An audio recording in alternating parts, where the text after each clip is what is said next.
And now, more Gainesville Game Day.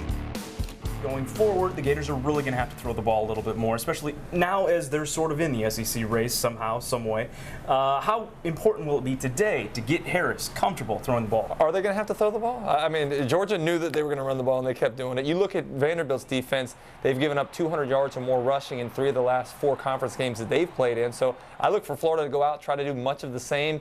The great part about it is, though, that really does open up some opportunities in the passing game. What you see is defenses having to get an extra safety down in the box to run support, creates more one-on-one matchups outside. Certainly, the effectiveness of the play-action pass increases infinitely. So I look for Florida to start out this game against Vanderbilt much of the way they finished up against Georgia, trying to pound the rock. I still think they're going to try to protect Treon Harris. The passes they throw will be safe ones, but eventually you're going to have to take some shots over the top. We've talked about Vanderbilt's struggles all season long on this show. Is there anything today that concerns you, what Vanderbilt does?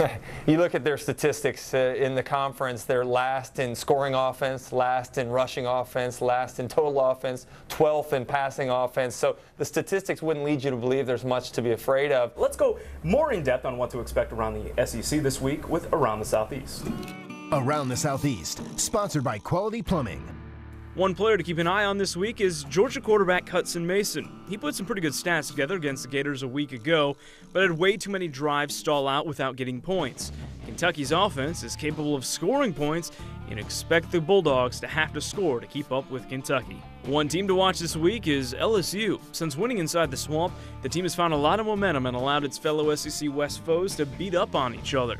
They'll be put to the test tonight to take down Alabama. And one number to know this week, the number 7. That's the number of passing plays this season over 30 yards for the Gators, and that's last in the SEC. Will the Gators take any deep shots against Vanderbilt today? We'll find out. Don't look now, but the Gators are heavy favorites against Vanderbilt today. You got South Carolina on the slate a week from now inside the Swamp. Any chance is a trap game for the Gators, Chris. You're talking about guys that were 4-8 last year, already 3 losses this year. They had one big win. There's some talk about getting back into the SEC East mix, but right now it's about one game at a time. I think Will Muschamp will do a great job of having these guys prepared and ready for this individual game. Let's not forget, last year in the Swamp, this Vanderbilt team knocked them off. So if you're looking past the Commodores, despite how poor they may have looked on film to this point in the season, then we got some bigger problems than just this one individual game. You know, Gator fans are always opinionated. Let's find out what they think after that huge win over Georgia in this week's Word on Campus.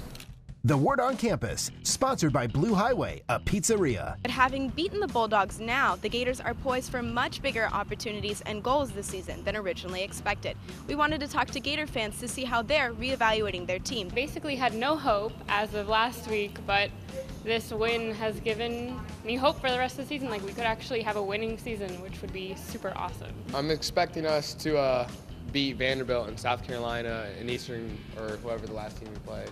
Eastern Kentucky. And then definitely Florida State. If we're going to win one game, it's Florida State. Yeah, then don't care about any other one, just Florida State, actually. The run game looked really good. So the passing game needs to develop a little bit more, but I'm really happy with how the game turned out, and it looks really like a springboard for the rest of the season. It's all about beating FSU, and I think that if we keep improving, we can. So I'm excited. With your Word on Campus, I'm Kelly Price. Back to you guys.